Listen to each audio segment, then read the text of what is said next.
Tertúlia. Venha analisar seu perfil parapsíquico e a sua habilidade com as energias num curso Energometria. O curso utiliza atividades práticas energéticas em grupo, debates para avaliação das vivências e a compreensão das sensações e parapercepções dos fenômenos parapsíquicos. Para maiores informações, entrar em contato com o SEG pelo e-mail abaixo ou pelo telefone 45 35 25 26 52. Assessora para observar o que quiser. E hoje o Ló está ali para tirar a casquinha. Entende? Eu já tinha falado isso antes, eu estou repetindo para vocês ficarem sabendo. Definologia.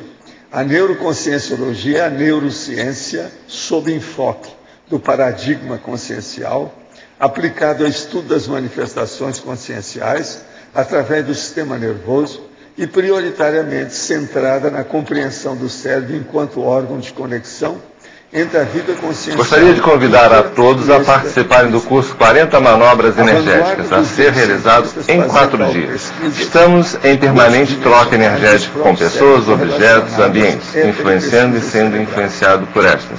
Entender e lidar de forma madura com a própria realidade energética é uma das importantes finalidades desta vida. Venha participar das 40 manobras energéticas.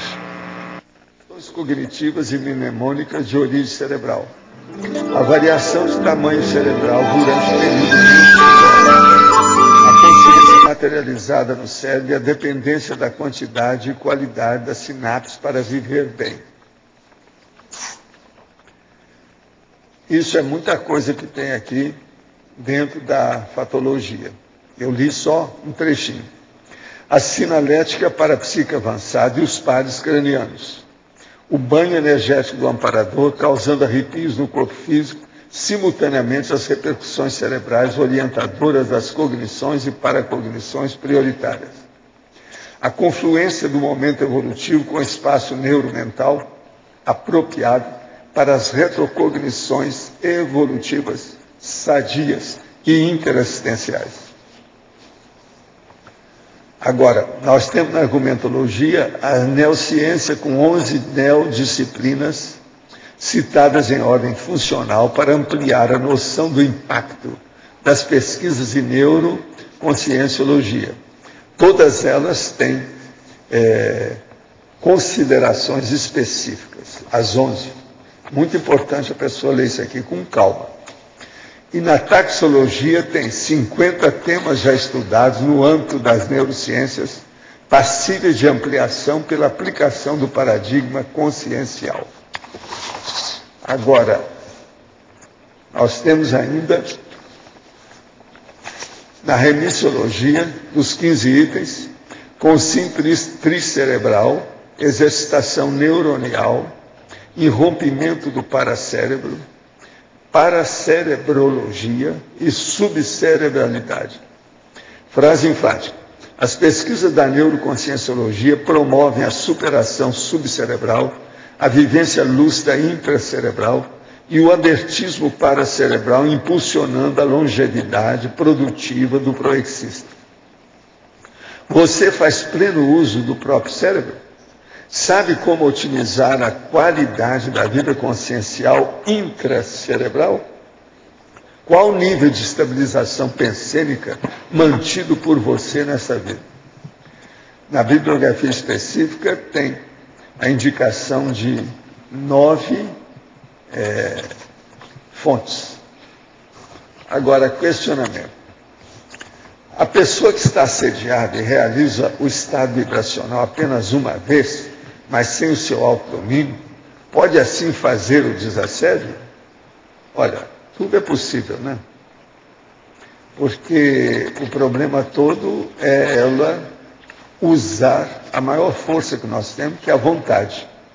Se ela usar a vontade, ela pode sustar o processo de assédio. Então, tudo é possível.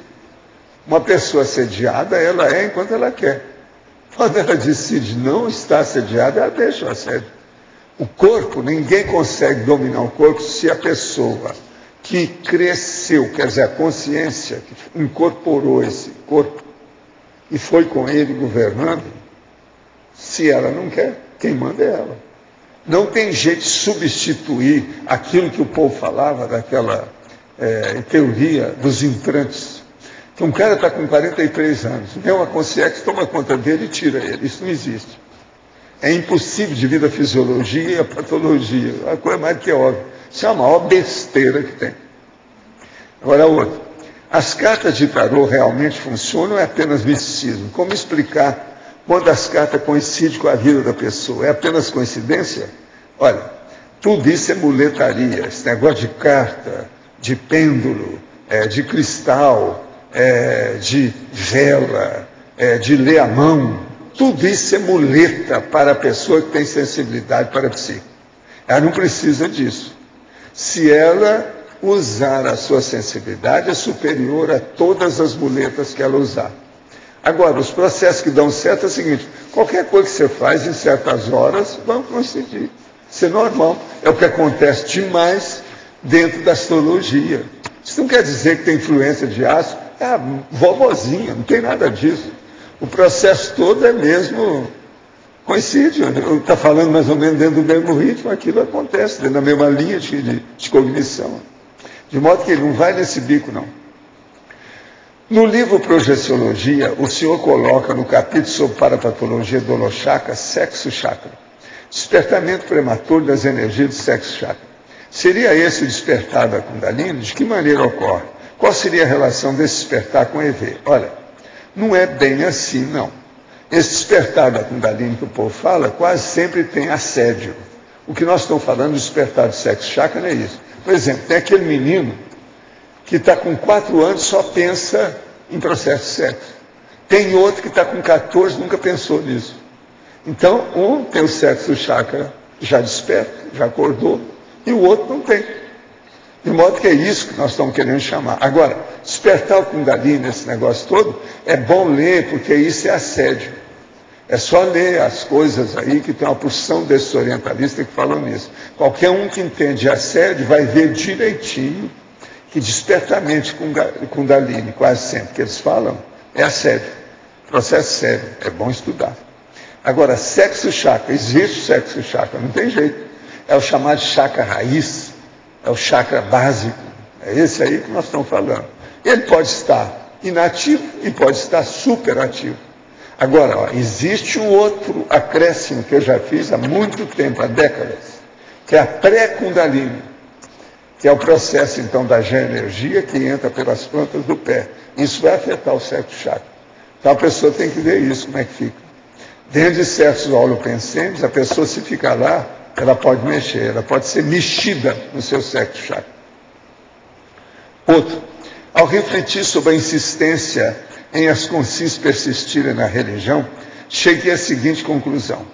No período intermissivista, o religioso fanático fica completamente cego e não consegue ver a realidade consciencial extrafísica de múltiplas vidas. Na ressoma, continua insistindo na religião como se fosse completamente ignorante. O que faz essas pessoas entre uma vida e outra? Fica inconsciente com baixa lucidez? Escuta, eu já falei aqui que eu já fui a determinadas comunex que não são muito evoluídas, que têm fanatismo religioso. Então tem pessoa que sai da religião, dessoma, vai lá, fica envolvido com aquilo e torna a voltar. Tudo tem. O que é religião? Religião é hipnose, lavagem cerebral, doutrinação. De modo que, extrafisicamente, eles fazem a mesma coisa.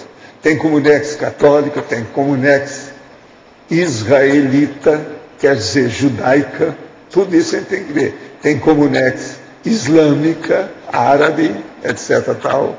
Olha isso. Agora, tudo fica envolvido. É uma loucura isso aí. Por isso que existe a baratosfera, por isso que agora estão fazendo a reurbanização. Uma das coisas piores que tem extrafisicamente é o fanatismo religioso, que é a pior coisa que tem aqui, uma das piores que existe nessa dimensão, e que se reflete nas dimensões baratosféricas. Outra aqui. Conheço uma senhora de mais de 60 anos e antes de desenvolver a doença de Alzheimer, tinha hábito de leitura constante. Fui visitá-la e fiquei intrigado. O conhecimento dela, aparentemente, está completamente bloqueado. É o soma que está bloqueando o mental soma diretamente? A área do cérebro do psicossoma pode estar também lesionada? A neurociência afirma não existir medida de prevenção contra Alzheimer. E nós, com a neuroconscienciologia, podemos dizer algo mais? A gente, como foi dito ontem até pela Rosa, existe quem controla o cérebro é a consciência, e a gente tem muita coisa para fazer. Eu acho que começando cedo o trabalho de uso racional, uso técnico do cérebro, é possível prevenir. Mas o Alzheimer tem uma base genética. Então, tem fatores ali que podem trazer dificuldade. Então, na realidade, a prevenção cedo pode minimizar o grau de lesão, de manifestação do Alzheimer. Então, na minha opinião, tem que ser feito antes. Outra. Para o verbetógrafo, para você, o jornalista e neurocientista Siddhartha Ribeiro, aquele que já esteve aqui, aprofundou o estudo e defende a maconha para o uso terapêutico. Alguns praticantes de meditação também a defendem. Do ponto de vista da conscienciologia, qual a sua opinião sobre o uso da maconha?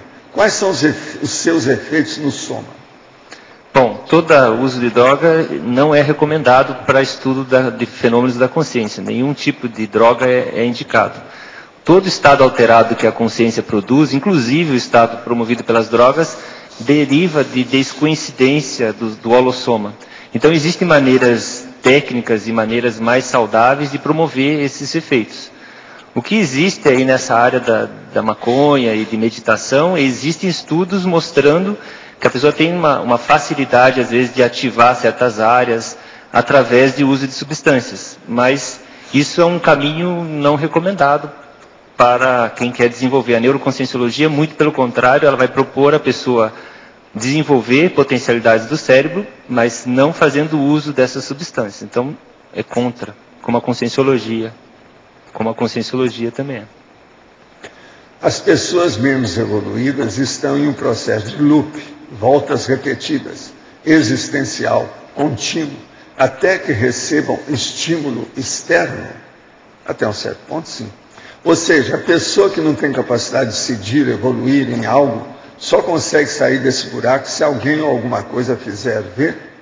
Compara o meu pensamento ao cão que só consegue aprender a sentar pelo comando quando seu dono mostra como. Teríamos então a responsabilidade sobre os demais? Olha, a formiga, por exemplo, você acha que numa vida só dela ela evolui? Presta atenção, pensa bem na formiga. Então é a mesma coisa. Nós temos que ajudar todo mundo. Aí você está começando a descobrir qual a função da interassistencialidade. É um processo evolutivo. Agora outro. O autor Robert Monroe, em seu livro A Última Jornada, fala de um suposto encontro com o Serenão, a entidade que apresentou como organizador. Seria ele um dos serenões que o senhor também já teve contato? Também se fala de uma vida intrafísica ininterrupta de 1800 anos do Serenão. Poderia falar um pouco sobre o que o autor chamou de EMOR, acrônimo para energia mental organizada e relacionada, transmitida de uma mente para outra? Uma onda enorme de energia, uma vibração imensamente poderosa, de frequência muito alta. Olha, o problema todo é o seguinte, eu não sei o que é que aconteceu. Você tem que lembrar que o Robert Monroe não era do ramo, ele era um engenheiro. E ele arranjou uma série de coisas. E no livro dele lá, por exemplo, tem muita tolice também. Esse último livro dele tem bobagem, não é tudo certo não. Porque ele não é do ramo, ele não teve experiência pessoal. E ele, logo depois, ele não funcionou mais com aquilo do ponto de vista prático. Né? De modo que o negócio é relativo, a gente não sabe o que quer dizer isso. Mas ele, por exemplo, lá, ele descreve num dos livros dele o assediador, mas não explica nada disso. Ele não entendia do assunto, não era da área dele. Eu queria falar para vocês que nós estamos passando aqui em Foz o período agora do outono aí, com essa situação, e eu quero dizer para vocês que ontem, por exemplo, na minha casa, estava 90% de umidade dentro de casa. Há uma mudança no tempo. É bom vocês abrir o olho com isso. Isso aí pode dar uma série de processos respiratórios, etc. Olha bem se a umidade está muito grande na sua casa, aumenta lá, dá um jeito, por exemplo, de aumentar a temperatura, alguma coisa nesse sentido. 90% de umidade é muito forte. Aqui dentro, por exemplo, nós estamos na base de 70% nesse instante. Está acima da média. A média boa é 20 graus de temperatura, 20 graus Celsius, e 60% de temperatura de umidade média. Então, 70 aqui, está 10% a mais. Agora lá em casa, ontem estava 90. Isso é raro. Quando dá 90, de uma hora para outra, você vai no banheiro, o espelho fica todo úmido. Você quer ver, ele está embaçado. Abre o olho com isso. Isso faz mal para o processo da saúde. Olha bem, eu tenho o aspirador que chupa certas coisas, sabe como é que é? E também tenho um outro aparelho lá que acaba com a umidade. Pois é, de modo que tudo isso a gente pode usar. Agora, uma coisa que eu queria falar para vocês. O povo aqui tem, às vezes, dificuldade de entender o que nós chamamos da energia consciencial na questão de assimilar e desassimilar. E tem uma terceira condição, que é inassimilar. Quer dizer, a pessoa não assimila. Não é nem assimilar, nem desassimilar. Ela não assimila. Então, é inassimilação. Então, vamos entender isso. Então, eu queria mostrar para vocês o que é isso, e principalmente para os teletertulianos, que às vezes estão me perguntando, inclusive com coisa lá para casa. Então, presta atenção no que eu vou falar, cadenciado, com calma, expondo isso a partir de processos físicos. A pílula metálica de sondagem gastrointestinal, vocês sabem, aquilo que a pessoa tem hoje, que ela, por exemplo, aí ela está com processo de gastrite. Então, eles não sabem se ela está com úlcera ou não. Então, antes de fazer endoscopia, né, a pessoa toma uma pílula que vai, como se fosse fotografando aquilo, da boca até o reto. Você sabe dessa história, sabe? Eu estava esperando que isso viesse para fora, porque eu mesmo queria fazer experiência com isso. Até o momento parece que ainda não vê, que o negócio está muito caro. Então veja, deixa eu ler de novo. A pílula metálica de sondagem gastrointestinal, que é essa, registra as condições internas do organismo, entra pela boca e sai pelo reto intacta, sem ter sido assimilada. Sem ser assimilada. Ela não foi assimilada, porque aquilo é metal. Entende? Agora, metal, se você quiser, o processo plástico ou qualquer coisa.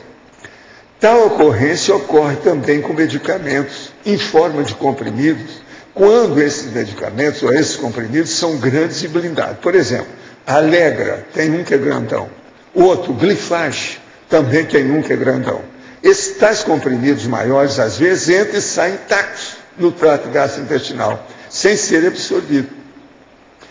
O mesmo se passa, então, na exteriorização de energias conscienciais sobre a pessoa sem sensibilidade energética ou casca grossa parapsíquica, que apresenta dificuldade para assimilar o fluxo da energia que passa por seu organismo e sai, sem ser aproveitado. Está claro isso? Agora, Allegra e Glifage eu já fiz experiência. Tá? Então, estou falando baseado em fato. Eu mesmo fiz a experiência. E realmente. Agora, os comprimidos são enormes. Esse que eu estou falando. É aquele Allegra grande e o Glifage também, que é grandão, branco. Ele sai bonitinho.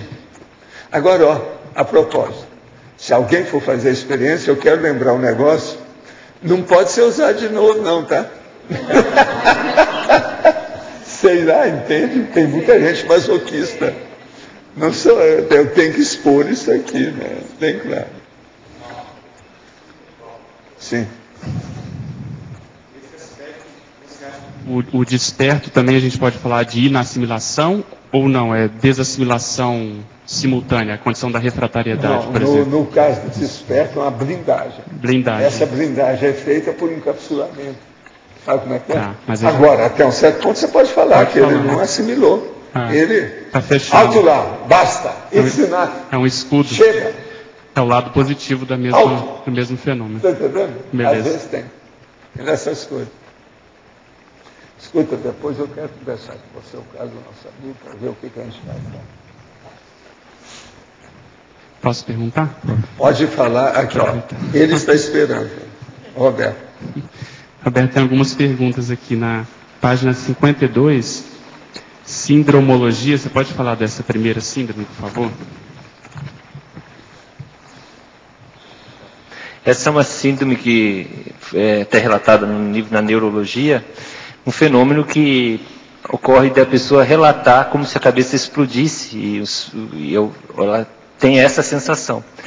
E aí existem várias hipóteses pesquisando, mas eu coloquei aí até porque existem fenômenos que durante a descoincidência, quando a gente fala dos sons intracranianos, que podem estar sendo o que explica esse fenômeno. Mal interpretado. Existe um filme de ficção científica, a cabeça explode. Mas nesse da cabeça explosiva, a pessoa descreve como problema sons, e é como se a cabeça estivesse explodindo. Legal. Então, e aí toda a neurologia ainda não tem explicações, falam alguma coisa de sinapse, mas eu penso que com as hipóteses da neuroconscienciologia a gente pode estar estudando, vendo esse fenômeno da descoincidência do holossoma. Bacana. Aqui agora na página 50, você pode aprofundar lá no final, na codigologia, final da linha, o código neurocosmoético atualizado? Tá. Bom, na realidade, a neuroética é uma área que está se desenvolvendo, onde eles procuram pesquisar as bases neurológicas da moral. Então, eles, a partir de casos que a pessoa vivencia, sejam analisando criminosos, a mente de criminosos, sejam vendo distúrbios de manifestação após lesões, que a pessoa começa a ter manifestações bem contrárias ao que ela tinha antes. Então, tem-se uma evidência de que existe alguma base neurológica para manifestação moral. E aí tem uma área chamada neuroética. A questão da neurocosmoética seria para a gente refletir como que a gente fixa os princípios cosmoéticos a nível neurológico, né? Evolutivamente até. E a gente, da mesma forma como o parapsiquismo, ele precisa ser atualizado a cada ressoma num cérebro novo, para você manifestar o nível de domínio holossomático, parapsíquico, domínio energético. Provavelmente o nível cosmoético também precisa de algumas atualizações no cérebro para você manifestar. Essa seria a ideia. Beleza. Atualizado nesse sentido. Ok, obrigadão. Roberto, a pergunta. Dentro do verbete tem a questão da interação cérebro-paracérebro, certo? Certo.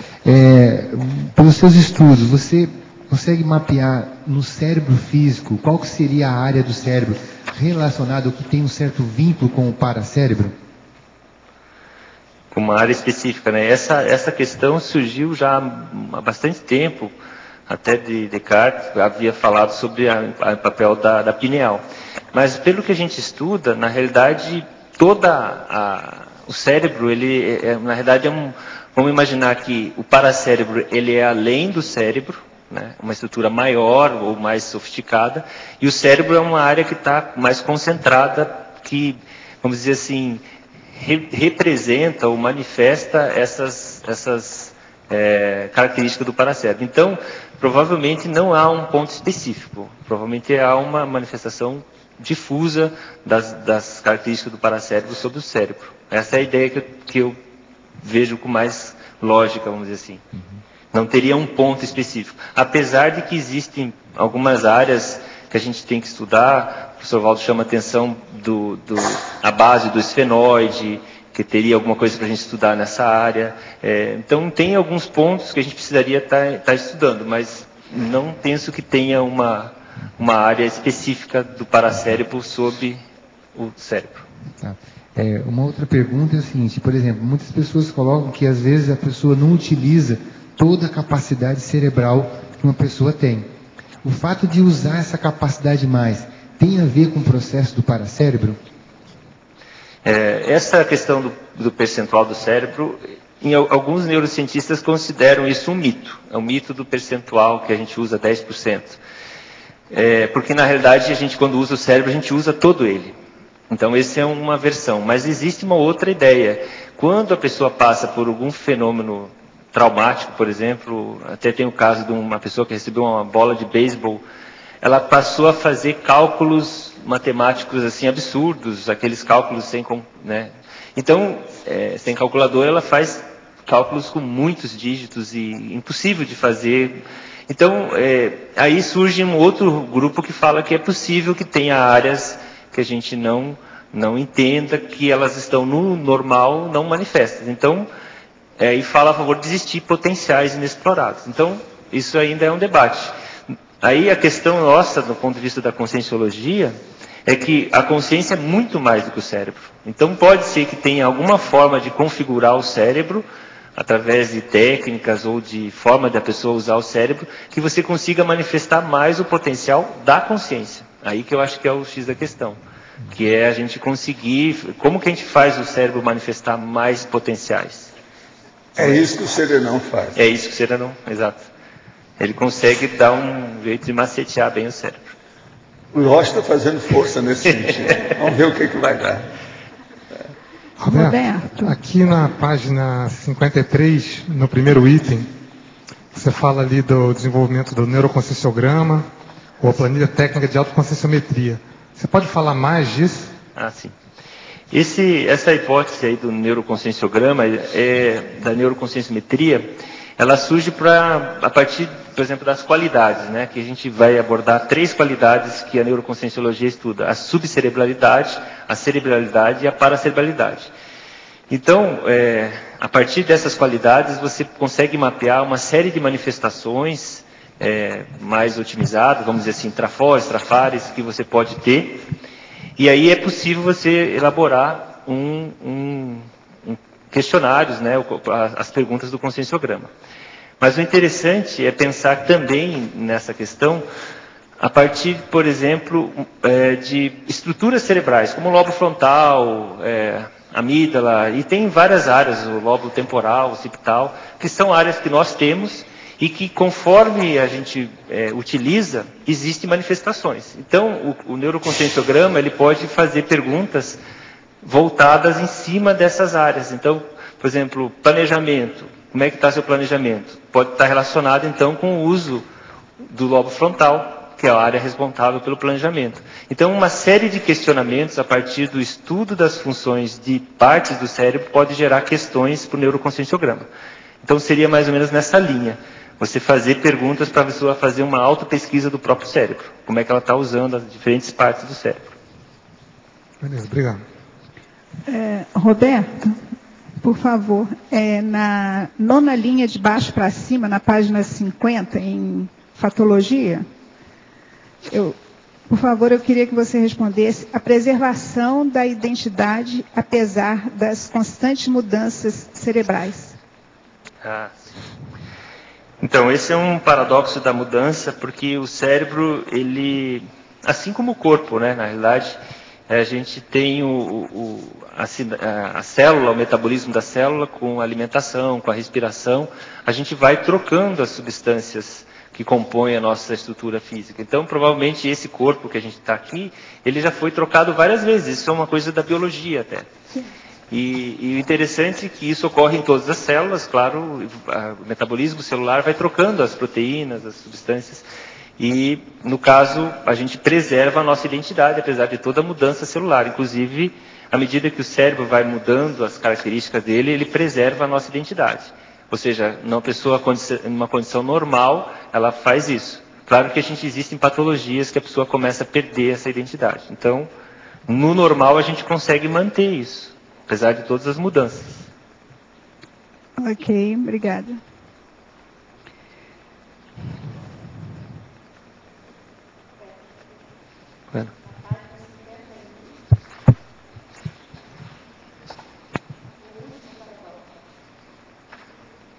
Assim. No caso da memória, existem estudos aí, paradoxo da memória mais eficiente pelo menor registro ou esquecimento do insignificante. É uma variante mnemônica do paradoxo da escolha mais menos. Então, isso, na realidade, a gente vê até o professor Valdo muitas vezes fazendo isso. A gente, às vezes, não precisa ficar com a informação que não é necessária, para você guardar a prioritária. Então, a memória, ela tem, você não pode gastar a memória demais. Ela precisa ser utilizada com inteligência, com discernimento. Você carregar a memória com coisas desnecessárias, é um produto que você tem que conservar para guardar coisas prioritárias. Então, às vezes, a pessoa fica colocando a memória cheia de detalhes, por exemplo, de figurinhas, de gibi, de coleções, de detalhes, que aquilo ali vai preencher a memória, e aí você vai ter coisas prioritárias que você não vai lembrar. Então, esse é o uso racional da memória. Certo. Então, você vai ter que fazer esse trabalho. Já, normalmente, a gente faz isso. A gente está o tempo todo aqui selecionando um monte de coisas. A gente não está guardando coisas que não são importantes. Por exemplo, o que a gente está sentado, as sensações do encosto, a gente vai eliminando para você poder colocar o foco naquilo prioritário. Então, o cérebro faz isso constantemente. E a gente precisa fazer também para poder ter uma boa memória. Certo. Roberta, aqui. Na página 50, na segunda linha, acho que não está fazendo? É a sinalética parapsíquica avançada e os pares cranianos. Eu queria que você falasse um pouco mais sobre isso. Quando a gente analisa os pares cranianos, eles têm, né, uma grande... Toda a cabeça tem os pares cranianos, né? Então, esses pares cranianos, eles nascem de estruturas cerebrais, e à medida que a pessoa vai trabalhando com a energia, uma das coisas que ela começa a observar são sensações mais na cabeça. Então, essas sensações precisam ser estudadas na autopesquisa para entender... As sinaléticas, vamos dizer assim, mais avançadas, estariam relacionadas com a cabeça. Então, provavelmente tem relação com esses pares cranianos também, porque a nossa sinalética, a nível físico, então estaria relacionada com esses pares cranianos. Então, seria bom a gente começar a entender quais são os pares cranianos. Por exemplo, às vezes a pessoa tem mioclonias, a pálpebra tem algumas reações, às vezes tem alguns estampidos no ouvido. Então, tem várias situações que a gente considera... O que você chama de pares cranianos, quer dizer, tem o hemisfério direito e o esquerdo. Seria um par intracraniano ou não? O par craniano são os nervos que saem do... Ah, tá. São os nervos cranianos que inervam, são 12 pares cranianos que saem do tronco do cérebro e vão inervar essa região da face. Estão relacionados com os sentidos também, os nervos tálmicos. Então, tem vários nervos que estão relacionados com a inervação da cabeça, e que toda a parte, vamos dizer assim, mais avançada da nossa sensibilidade, os sentidos, por exemplo, os 5 sentidos, estão relacionados com alguns desses pares. Então, na verdade, a ideia seria você prestar atenção em cada um desses pares, entender como eles funcionam, para você conseguir ser mais eficiente no estudo da sinalética. Tá ok, obrigado. Roberto, aqui no ar, página 51, trinomiologia. O segundo trinômio, trinômio neuroplasticidade, neuroresiliência, neuroreciclagem, você relacionou com o caso da neurocientista da Jill Taylor, talvez? Você pensou nisso? Pensei. Pode falar um pouco mais para a gente? Nesse livro, ela apresenta, e eu percebo que é uma tendência desses cientistas, por isso que eu chamo de cientistas de vanguarda, que pesquisam o próprio cérebro. Na verdade, ela é um bom exemplo disso, porque a partir de um derrame, ela teve a situação de lesão do cérebro, e ela, como era uma neuroanatomista, ela sabia detalhes da anatomia, ela sabia o que estava acontecendo, e ela pôde saber, tanto do ponto de vista, vamos dizer assim, objetivo, do conhecimento que ela tem do assunto, quanto do ponto de vista subjetivo. Então, ela vivenciou isso, e a recuperação que ela teve foi uma evidência desse fenômeno da neuroplasticidade, que significa que o cérebro ele encontra outros caminhos para fazer as mesmas coisas, e isso é uma das características que está sendo bastante estudada hoje para pensar nas recuperações das pessoas, nas reabilitações. E também ali a outra ideia que é a questão da neuroresiliência, que a questão da pessoa também tem esse sentido do cérebro voltar a assumir as funções que tinha antes, apesar de usar outros caminhos. E a questão relacionada com o terceiro item é a questão das reciclagens. A gente, quando faz reciclagens intraconscienciais, a gente sempre fala recin e ressex. Até certo ponto, uma mudança das sinapses é uma ressex, porque é extraconsciencial. O cérebro, as nossas convicções sinápticas são coisas físicas. E às vezes a pessoa se frustra, até comento lá na neuroreflexologia, muitas vezes a pessoa se frustra porque ela mudou intraconsciencialmente. Mas o jeitão e o padrão dela não muda tão rápido. E isso dá frustração, porque ela entra em conflito com ela mesma. As sinapses delas estão contrárias ao posicionamento já intraconsciencial. Então, tudo isso mostra exatamente esse mesmo fenômeno. A gente muda, mas existe uma tendência a ter uma inércia no funcionamento cerebral. Aqui, no caso, negativo. Não sei se ficou claro a ideia dessa Ficou, obrigada, Roberto. Muito bom. Roberto, página 54, você fala da neuroinvexologia. Eu sei que você estuda também, você colocou na fatologia a questão das podas sinápticas. Você pode fazer essa correlação? Como é que o inversor pode tirar partido das podas sinápticas desse fenômeno? Uhum. A neuroinvexologia, né? Foi uma das coisas que me chamou bastante atenção quando eu comecei a estudar o processo do cérebro. Foi até numas páginas amarelas da Veja que um especialista em adolescência falou há uns 2006 por aí. E me chamou a atenção essa expressão poda neurológica, poda sináptica. Eu fui na época atrás, não encontrei muito, aí até encontrar a palavra em inglês, que daí eu consegui achar mais informações.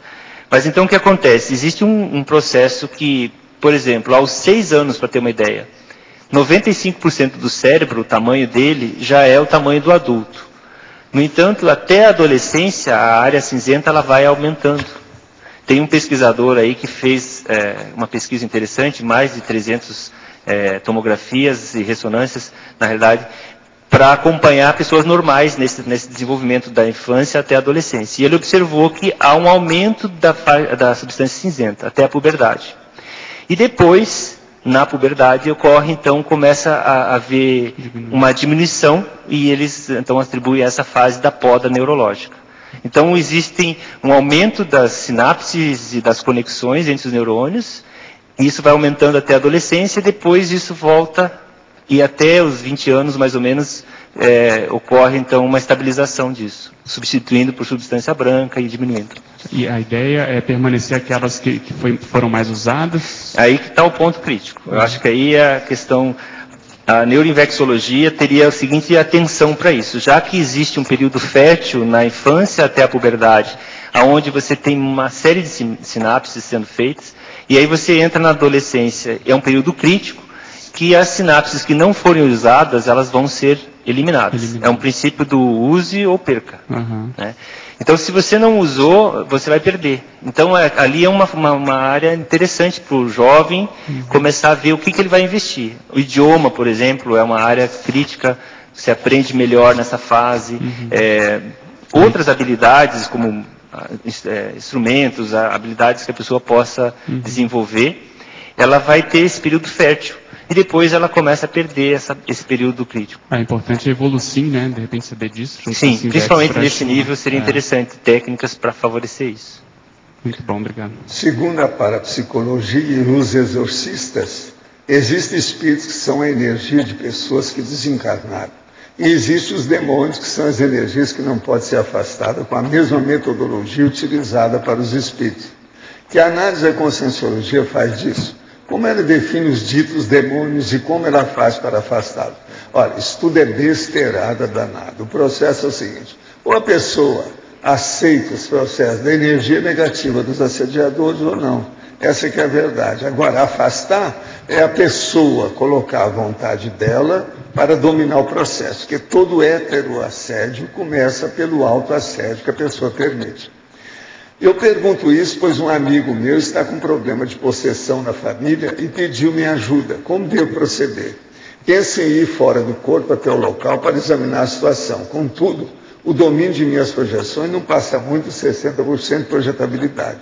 De que maneira o senhor acha que devo proceder, já que meu amigo espera que minha ajuda vai resolver tudo?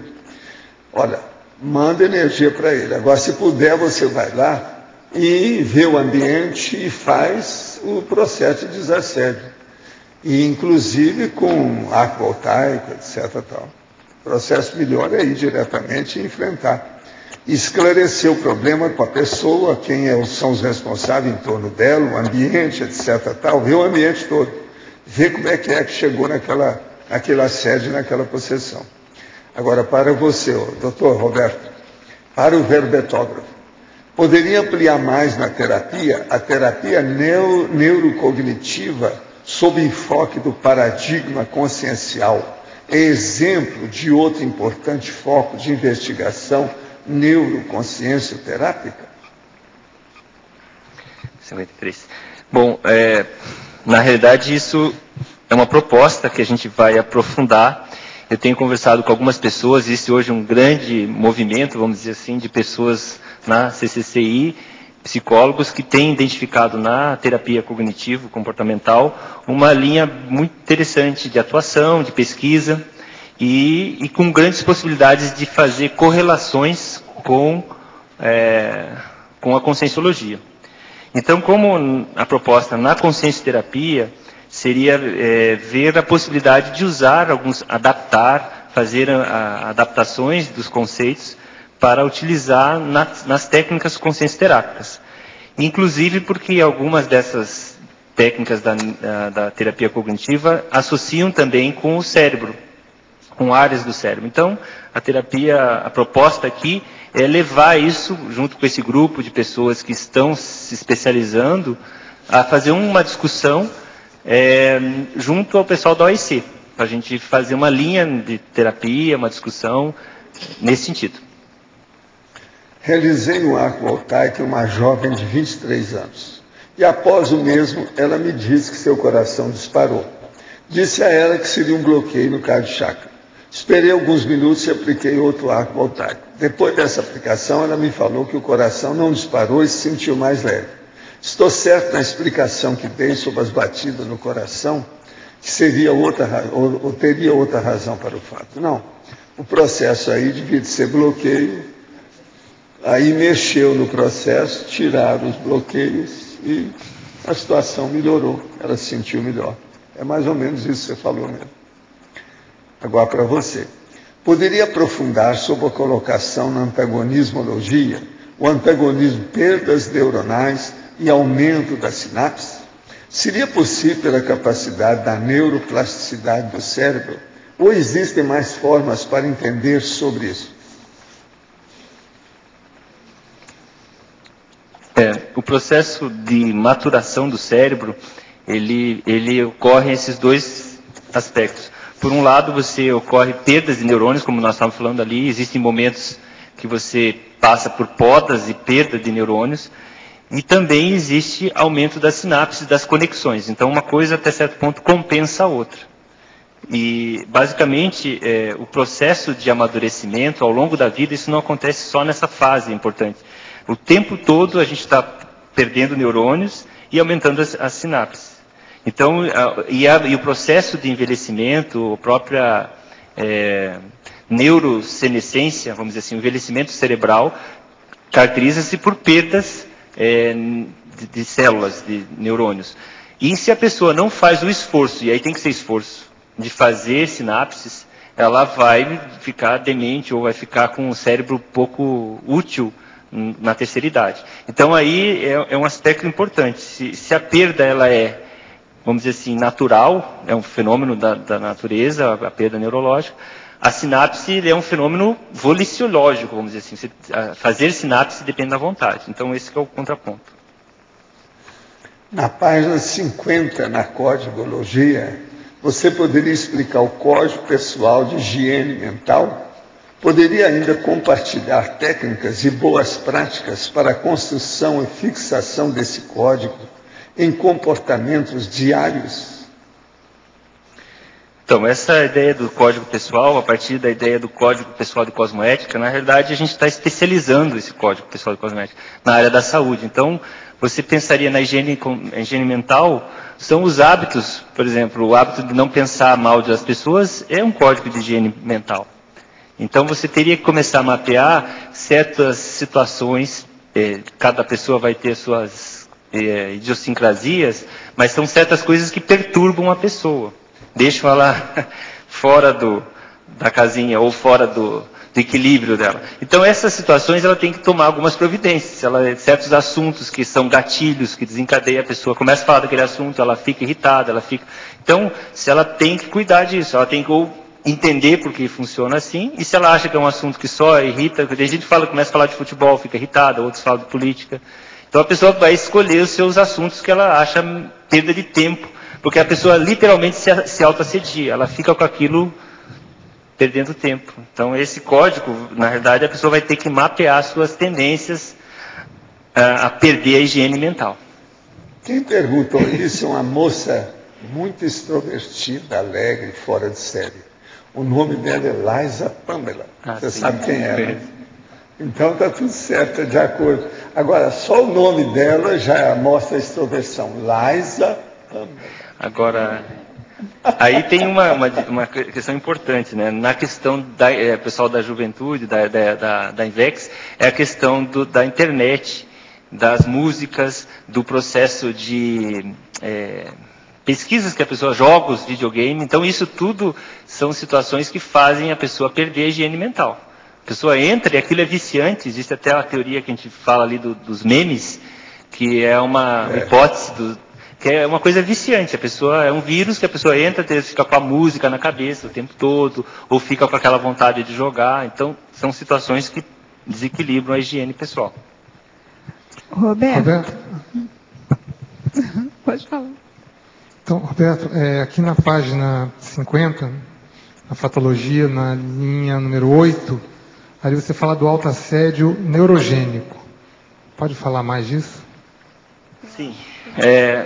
O sistema neurológico, ele tem basicamente 3 pontos, assim, o processo sensitivo, cognitivo e o motor, vamos dizer assim, simplificando, né? O input, o processamento e o output. Nessas 3 áreas a pessoa pode ter problemas. Vamos pensar assim, vamos dar um exemplo de autoassédio no output. Tem pessoas que têm as pernas inquietas, a pessoa não para com as pernas e fica balançando. Aquilo ali, às vezes a pessoa nem percebe, mas às vezes ela cedia até o do lado, mais às vezes até que a própria pessoa. Mas, de qualquer maneira, é uma coisa que tem uma origem interna e a pessoa não sabe exatamente como controlar isso. Ou então, na parte sensitiva, a pessoa pode ter um problema de dor neurogênica, também uma coisa que pouco explicada, né, tem causas internas. Então, são exemplos assim de situações que podem ter origem neurológica, neurogênica, né? Um pensamento, um pensamento do meio lá atrás, pega o negócio aqui na frente. Eu tenho um processo desse na coxa esquerda. Também é uma... Houve um pensamento quando eu tive um acidente há muitos anos. Depois passam algumas décadas, o negócio hoje aparece. Agora, o pior da história é que isso dá uma série de coordenadas e alterações do processo neurológico. Então, essa hipersensibilidade, tem vários nomes para isso. Né? E outra coisa, e chega a dar como se fosse uma urticária, comichão, coceira, e junto às vezes incomoda. Agora, tudo é uma parestesia, lá no fundo é um tipo de parestesia. Agora, o meu é bem clássico. Outra coisa, às vezes parece que eu estou com um bicho geográfico, sabe, no músculo. Aquilo vai andando. Agora, veja, que negócio é esse? Então eu falo assim, não, isso aí é o nervo assediador que eu arranjei. Porque parece mesmo um processo de intrusão. Você está entendendo? Quando você menos espera, aquilo acontece. Agora, é lógico, conforme a posição, se você fica muito tempo naquilo, aquilo ocorre. É inevitável. Agora, Roberto, aqui na mesma página 50, lá embaixo na Principiologia, o último princípio, das convicções neuroniais. Você também pode falar mais? Esse até o professor Valdo cita nos 700 experimentos. E me chamou a atenção naquela época dos 700 experimentos, que a pessoa ela é o que as convicções neurológicas dela, as convicções neuroniais fazem dela. Então os valores, a gente cristaliza na manifestação tudo o que a gente é nas nossas sinapses. Então a pessoa, então esse princípio fala exatamente isso. Que nós somos, nessa condição de consciências intrafísicas, o resultado dessas convicções sinápticas. Ao longo da nossa vida, com as informações que a gente trouxe de outras vidas, com os estímulos do meio ambiente, com a educação, com as experiências, nós fomos criando essa construção sináptica que nós somos. E isso cada um é um. E esse processo que vai criando, então, o jeito da pessoa. A paragenética que sustenta isso. Desde a paragenética, e hoje em dia tem uma área chamada epigenética, que também estuda manifestações, assim, manifestações que a genética, sem ter alteração genética, a pessoa tem manifestações diferentes. Então, isso é epigenética. Então, é isso que é a ideia das convicções neuronais. Nós somos o resultado das sinapses que a gente cultivou. Obrigado. Roberto, aqui no B. Na parapatologia, na quarta linha, bem no finalzinho, você colocou a qualidade assistencial da neuroectoplasmia. Isso. Só isso aí. Você pode comentar como é que seria essa qualidade assistencial dessa neuroectoplasmia? A ideia de ectoplasmia, qualificada como neuro, seria o neuroectoplasma. Seria o ectoplasma que sairia da cabeça, do cérebro, vamos dizer assim. Partindo da ideia de que a ectoplasma seriam conteúdos até biológicos das células, quando você vai fazer uma doação de ectoplasma, quem é ectoplasta, ele vai doar energia mais densa, né? Até com conteúdos, vamos supor assim, até de células, de substâncias assim. Se você doa um neuroectoplasma, você está doando conteúdo. E então, do seu cérebro, vamos supor, vamos dar exemplo da pessoa que doa o neuroectoplasma. A qualidade disso depende da condição da pessoa. Então, se ela está muito desequilibrada, se ela não dorme direito, se ela usa droga, se ela bebe, se ela é ectoplasta, ela vai doar um conteúdo negativo. E tem pessoas que são perturbadoras. Vocês já devem ter percebido, às vezes, tem pessoas que são desequilibradas, que você fica próximo delas e você se perturba. É uma coisa quase física. Porque ela é neuroectoplasta, ela é ectoplasta, não sabe. A ocasião que eu tive o processo, que eu tive que ficar deitado de sábado até segunda-feira, e só levantei na terça-feira de manhã, eles me falaram, não, fica quietinho, que isso é para repor os seus processos, porque nós trabalhamos também no seu cérebro. Você deu um pedaço. Um pedaço. Eles falaram bem claro para mim. Você tem que recuperar isso aí. Ainda falaram para mim, para comer, coma alguma coisa forte. Só falar disso. Na terça-feira eu levantei, já não tinha mais nada, estava me sentindo bem. Mas, por exemplo, a minha cabeça estava um pouco assim, oca, vazia, solto, leve, livre. Sabe como é que é? Como se tivesse usado algum um tóxico, estupefaciente, alguma coisa nesse sentido. Isso eu tinha. Agora, o homem precisava disso, porque ele tinha um processo que já estava entregue às baratas, mas se não recuperasse também uma parte do cérebro dele, não ia adiantar nada ele sobreviver. Ele ia ser um vegetal. E ele não. Ele recuperou tudo, saiu da cama. O cara saiu andando lúcido. Alto nível. É isso aí. Agora é preciso a gente saber, quando doa isso, se vale a pena. Sim. Se o esforço foi compensador. Senão não vai. Nesse caso lá, eu vi a coisa acontecer. Eu vi vários casos desses na minha vida, não foi só esse. Esse eu guardo porque foi óbvio. Pra você ter uma ideia, teve gente que veio me falar sobre o assunto, que estava lá, que viu as outras coisas, conhecia os outros doentes. Negócio sério. Só posso continuar? Sim. Aproveitar? Na sinergismologia, na terceira linha, tem assim, o sinergismo contra ações cranianas, mobilização energética. Você pode expandir um pouquinho isso aí? Essa aí foi colocada para que, se alguém perguntasse, a gente ia perguntar para o professor Valdo.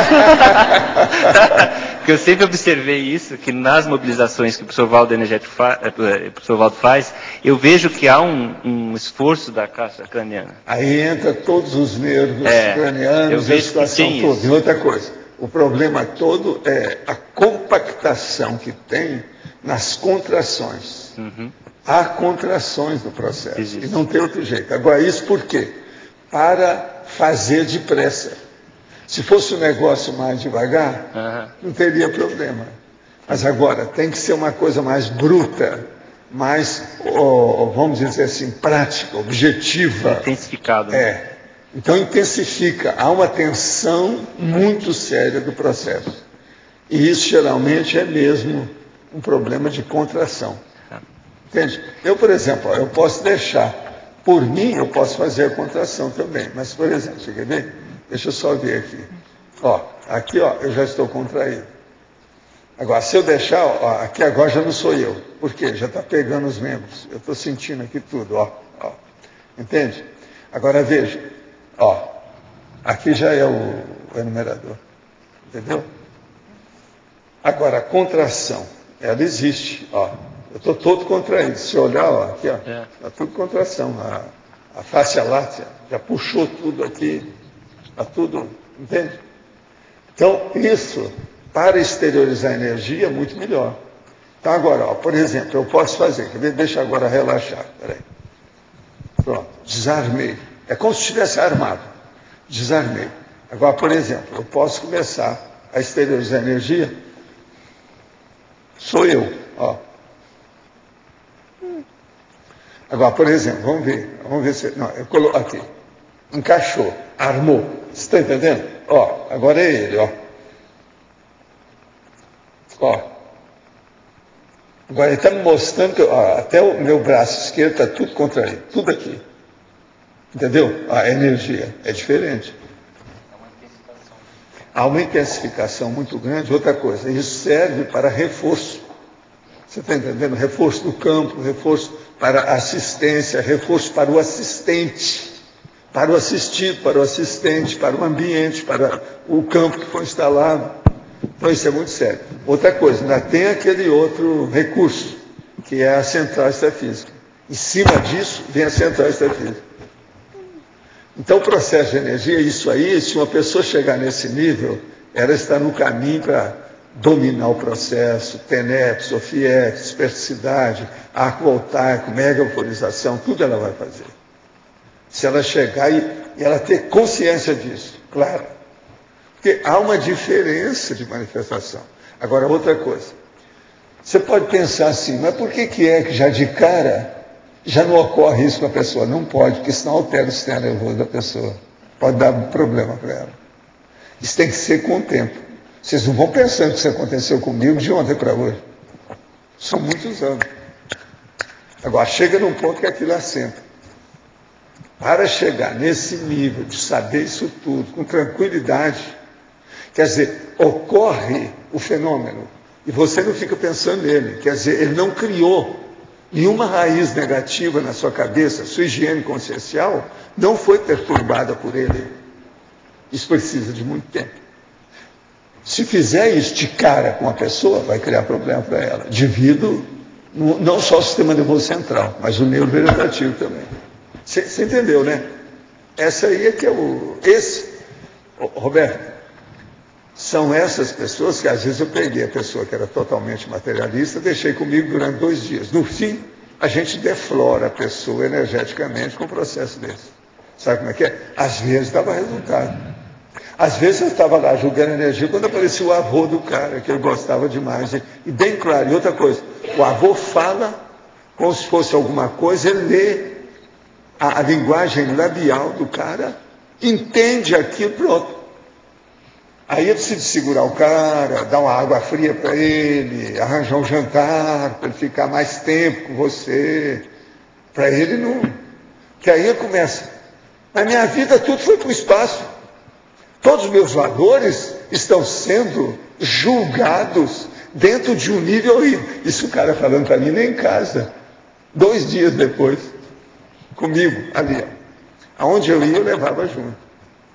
Realmente, você tem razão. Agora, ó, mesmo quando você faz uma coisa dessa, que é um processo de impacto-terapia, e eu só faço isso quando tem um amparador que...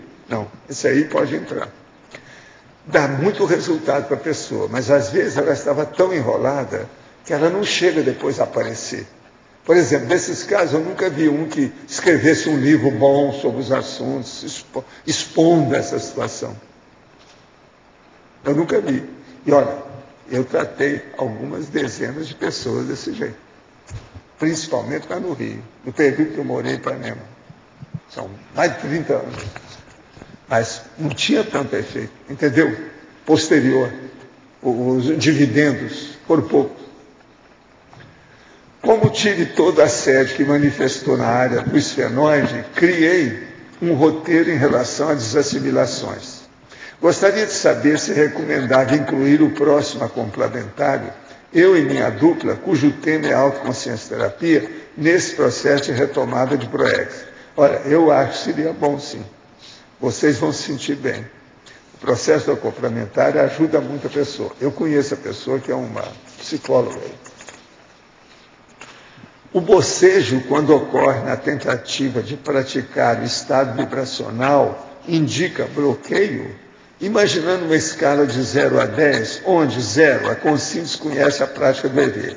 1, a consciência inicia a prática do EV. 10, a consciência domina o EV. Quando a consciência procura praticar diariamente a movimentação das energias e se depara com o bocejo, pode-se determinar onde está posicionada essa escala? O bocejo pode ser um indicador de que está no caminho correto? E eu tenho resposta para isso. Você quer falar antes? O caso todo é o seguinte: bocejo, antes de mais nada, é a retemperação, ou recuperação de algum processo do sistema neurovegetativo, principalmente. É um problema de energia, mas que aquilo acaba mexendo nos órgãos e sistema do corpo de modo geral. Então, por exemplo, uma pessoa, ela pode bocejar apenas pela psicologia. Eu estou aqui, na plateia lá, por exemplo, o Ulisses boceja.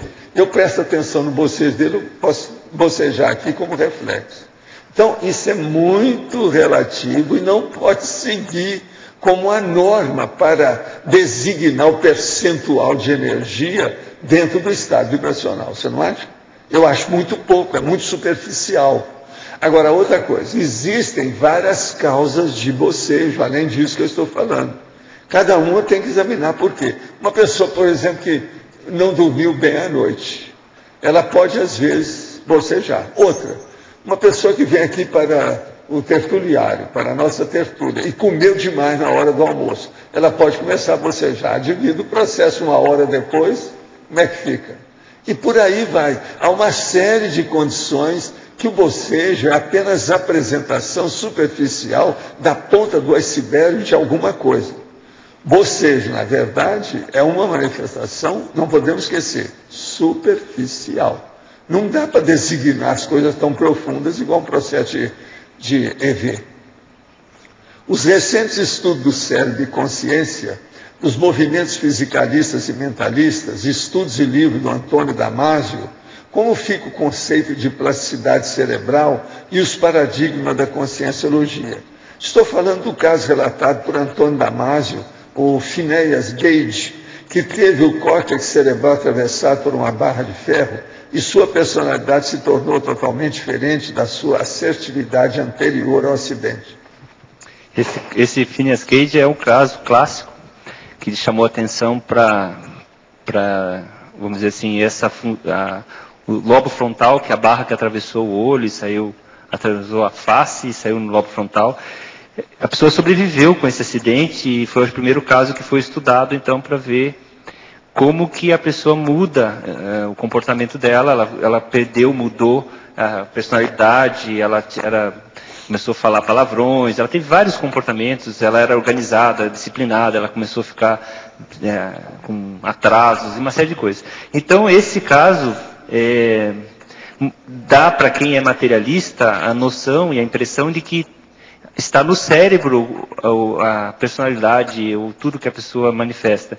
Então, ele é muito comentado nesse sentido. Então, vários neurocientistas mais fisicalistas ou materialistas, eles referem a isso. Mas, na realidade, com o paradigma consciencial, a consciência ela está além do cérebro e a manifestação é através do cérebro. Ou seja, se o órgão for lesado, também vai haver essa distúrbio. Isso não invalida a hipótese de que a consciência está além do cérebro.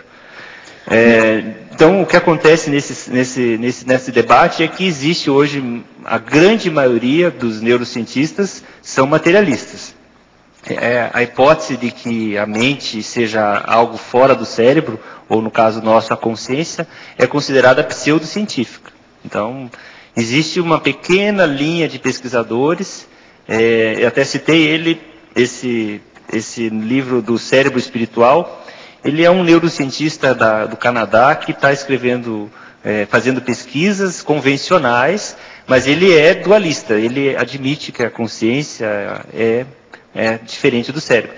Mas ele acaba fazendo, então, uma argumentação, e a plasticidade que foi comentada é uma das formas de provar que a pessoa, através da vontade, ela muda o cérebro. Então, eles estão fazendo, nesse caso aí, ele tem algumas experiências que a pessoa, com a vontade, faz aumentar áreas do cérebro, então, depois de exercícios de meditação ou outras práticas. Então, mostra que algo além do cérebro mexe com a matéria, controla. Não é só além do cérebro. Antes do acidente, a barra de ferro, por exemplo, qual assediador que estava atrás disso? Sim. Aquilo continuou depois. Isso não quer dizer nada. Sim. Isso eles não levam em conta. Aí explica tudo, fica tudo óbvio, tudo mais claro. Sem contar a barra isso. de ferro tinha alguém atrás. Sem dúvida. Aquilo foi à toa. Gente, um acidente desse,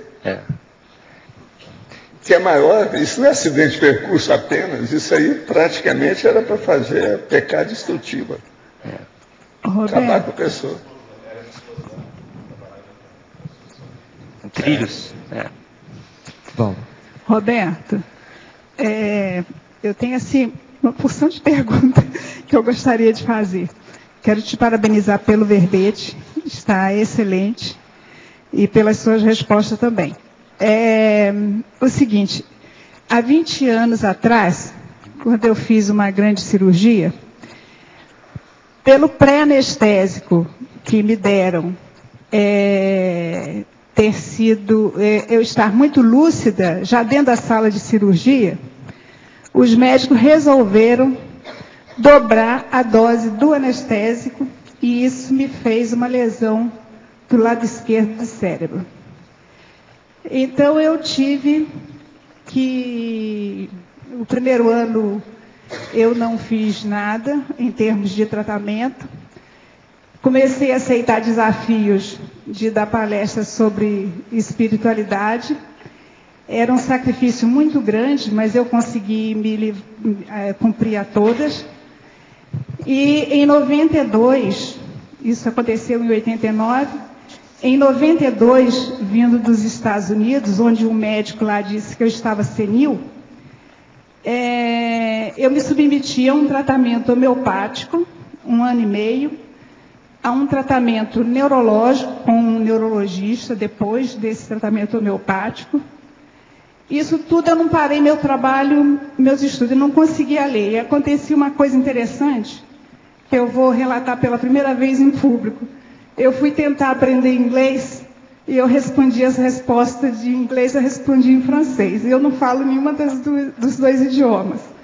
Aí a Terezinha, eu te perguntei em inglês, é para responder em inglês, não para responder em francês. Mas isso eu estou relatando hoje através dessas mudanças que você disse que pode haver. E após esses tratamentos homeopáticos e na alopatia, eu me submeti a um tratamento da crânio-sacral. Foi através desse processo que eu vim conhecer a terapia crânio-sacral, onde existe um trabalho de manipulação dos esfenoides. É um trabalho muito interessante, até deixei uma vez um livro com o Valdo a respeito. Depois eu vim até trabalhar com essa terapia. E eu queria saber de você se nessas pesquisas você já se submeteu a algum trabalho de manipulação dos esfenoides. Não.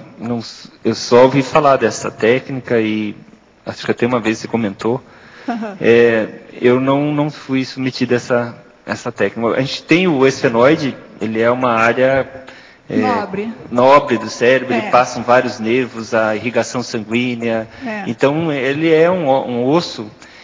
A única informação que eu até encontrei esses tempos, no estudo da evolução biológica do macaco para o homem, esse osso ele é um osso que vai sofrendo alterações para que o lobo frontal vá ficando cada vez maior. Então, ele está diretamente envolvido com uma série de questões assim do desenvolvimento cerebral. Mas do que você falou, a questão da anestesia e medicamentos é uma outra área importante, porque você vê assim que várias substâncias vão lesar o cérebro. Hoje tem se falando até de alimentos agrotóxicos, existem estudos mostrando aumento do número de pessoas com autismo, e as hipóteses giram em torno até de alimentos, de conservantes. Então, com certeza, tem muita substância química que atua sobre o cérebro, faz lesões mais agudas, como no seu caso, mas às vezes lesões crônicas. Existem alguns livros que relatam pessoas assim, que estão trabalhando, começam a mudar o comportamento, e a pessoa às vezes não percebe que ela associa a mudança de um lugar para outro, aí mudança de trabalho, e começa a mudar, e todo mundo fica achando que aquelas mudanças são comportamentais pela mudança social. E às vezes tem a mudança ambiental, fatores como substâncias químicas no ambiente novo, afetam o funcionamento cerebral. Então isso é uma coisa importante de ser levada em consideração. Dentro dessa terapia crânio-sacral, dessa manipulação dos esfenoides, isso só é feito a partir de um período dessa terapia.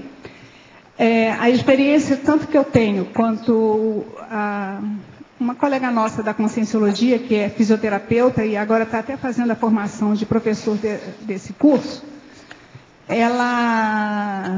a experiência que a gente tem é que na manipulação desses ossos, que mexe direto, né, por baixo do cérebro, há um estímulo que, com o passar do tempo, a holomemória começa a aflorar. Os processos de retrocognições são bem interessantes, que acontecem nisso. E eu acho que é uma coisa, se houver oportunidade mais tarde, essa menina ela é fisioterapeuta, está se formando pelo Instituto Pegleg, lá dos Estados Unidos. Então, ela está para vir a Foz ainda esse ano. Se você quiser, eu faço a aproximação dela com vocês para fazer experimentação. Okay. É muito interessante esse trabalho. Mas eu queria saber também, aproveitando aqui, sobre na 13ª linha da patologia, de cima para baixo, o papel da glândula pineal no intercâmbio interdimensional e, logo a seguir, o papel do lobo frontal na autossugestão proexológica, se possível. Bom, eu coloquei a glândula pineal relacionada ao intercâmbio interdimensional, porque existem aí algumas referências à glândula pineal na cultura hindu, na própria espiritismo e algumas outras linhas mais místicas, esotéricas, que relacionam essa glândula por estar bem no centro do cérebro, tem a ver com o chakra, corono chakra, fronto chakra, tem assim algumas referências e que leva-se a especular. Mas o que tem de objetivo hoje nas pesquisas é que ela está relacionada com a produção de melatonina, com ciclos de sono, vigília, ciclos de reprodução, ciclos de hibernação. Então, até certo ponto, como a gente fala que à noite a gente dorme, há uma descoincidência dos veículos, a gente pode se projetar. Então, existem algumas coisas para serem pesquisadas, na realidade. Então, estaria aí para a gente pensar no assunto. Até que ponto isso tem alguma relação, essa questão dos chakras relacionados aí. Então, algo a ser pesquisado. O papel do lobo frontal na autogestão proexológica é a questão que o lobo frontal é considerado a parte executiva do cérebro, a que coordena. Então, todas as outras áreas trabalham com diferentes funções e, vamos dizer assim, quem superintende, quem sabe o que está acontecendo e coordena essas outras áreas é o lobo frontal. É como se fosse o CEO do cérebro, vamos dizer assim, da pessoa. Então, essa é a área, vamos dizer assim, executiva. E isso teria, então, importante no nosso estudo da proexologia e é um entendimento de que essa área pode, às vezes, ter algumas lesões, algumas dificuldades e, às vezes, comprometer até as questões da proex. Então, aquele negócio que falaram ontem, eu acho que esses dias, sobre traumatismo craniano, a pessoa às vezes joga a bola, dá a cabeçada, pula de bang jump, são comportamentos antiproexológicos, né? Provavelmente porque acabam alterando não só o risco da vida em si, mas às vezes até uma parte do cérebro que é responsável pela execução, compromete a qualidade da gestão da pessoa. Roberto. Ok, obrigada. Roberto, você já tinha comentado há pouco sobre a relação, né, do sinergismo das contrações cranianas com mobilização energética. Mas aí eu vi que na página 51, na tecnologia, você fala da técnica da contração craniana aditivando a voliciolina. As duas coisas estão relacionadas? Uma é mais extrafísica, a outra é mais intrafísica. Como é que é isso? A professora comentou ali na hora que ele explicou que existe provavelmente uma coisa de duas mãos, né? Vamos dizer assim, do ponto de vista da energia do amparador, fazendo um processo de contração e fazendo essas alterações, vamos dizer assim, do extrafísico para o intrafísico. E a minha questão seria que se do ponto de vista intrafísico ou da minha vontade de controlar, fazer a contração com a vontade, eu não estaria potencializando isso. Essa é até uma questão para ver se há esse reforço. Porque às vezes quando é comentado, parece que é uma coisa que vem de fora para dentro. Há uma conexão. Eu entendi aqui o contrário. Eu entendi que a contração craniana é que ia dar um aditivo na voliciolina. Isso, mas isso que eu penso. Que você colocou. E até vou aproveitar para confirmar com o professor Valdo.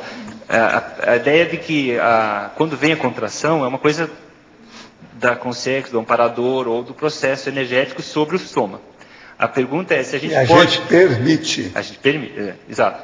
E no caso da pessoa voluntariamente ela fazer um esforço com a vontade de contração, pode ajudar? Com o tempo isso vai acontecer naturalmente, isso vai acabar acontecendo com a pessoa que desenvolve. As duas coisas existem. Então essa é a ideia.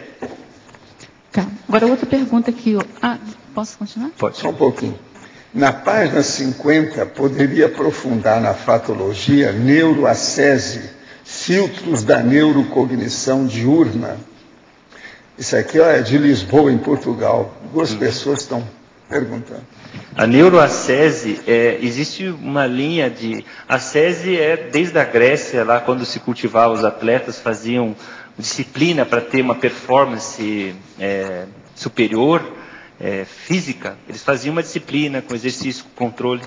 E aí tem uma performance física maior. Então a ideia de acese vem de a pessoa se purificar, se qualificar e fazer essa ascensão, que na religião é utilizado também esse processo. A ideia da neuroacese hoje, o pessoal tem comentado que com neuroginástica, você também faria uma melhora da sua performance de manifestação, fazendo técnicas, como...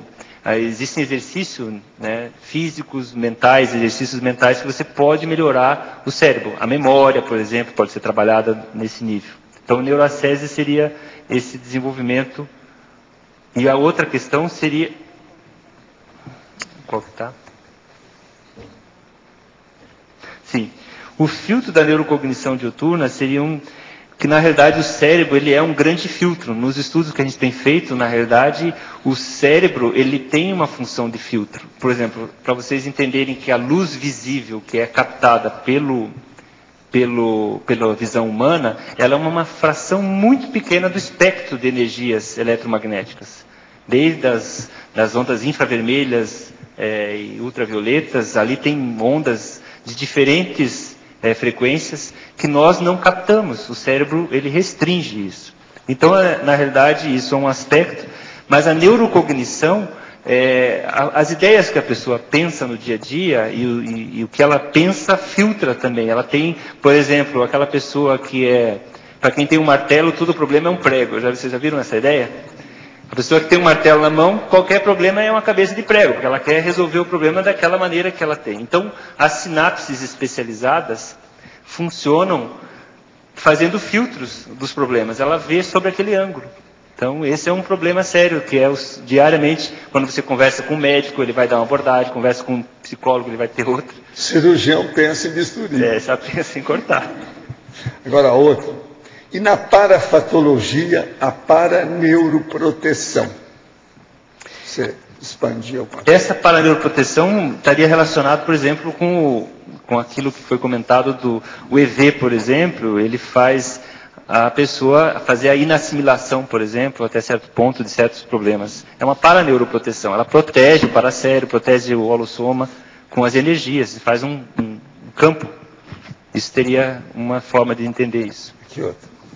Tem um microadenoma na hipófise, com 0,7 centímetros de diâmetro.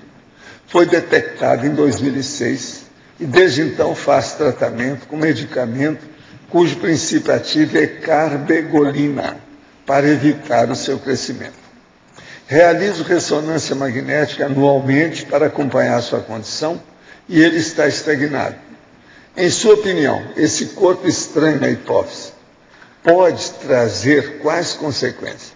Há possibilidade de ele ser eliminado com a técnica do arco voltaico, EV ou outras técnicas?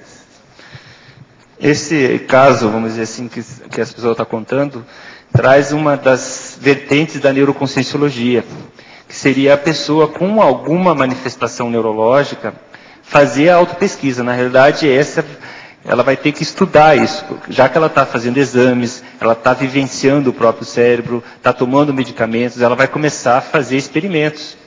E uma das coisas que poderia ser visto é o efeito, por exemplo, de arco voltaico, aplicar regularmente, ou de mobilização da energia do corono frontochakra. São uma série de manobras energéticas e atividades que ela pode fazer, até com o pensamento, com os pensenes, que possam vir como ela vai fazer o tratamento, ela vai observar se alguma medida dessa surte efeito. A mesma coisa quando a pessoa tiver, por exemplo, uma enxaqueca, ela pode fazer a pesquisa disso. Qualquer distúrbio que a pessoa tem, ela pode fazer, então, pesquisas da neuroconscienciologia, seria isso, ela vai acompanhar como que ela pode mudar essa manifestação do cérebro.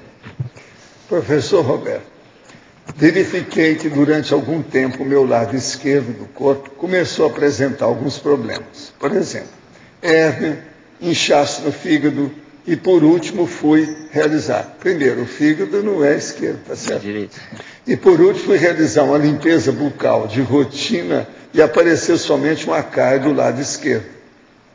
Qual relação pode haver com o cérebro do lado esquerdo? Escuta, se é lado esquerdo, tem que ser hemisfério direito. Meu amparador me disse que estavam trabalhando no lado esquerdo do soma. Hoje, quais tais problemas já sumiram? Pode falar aí, que é com você.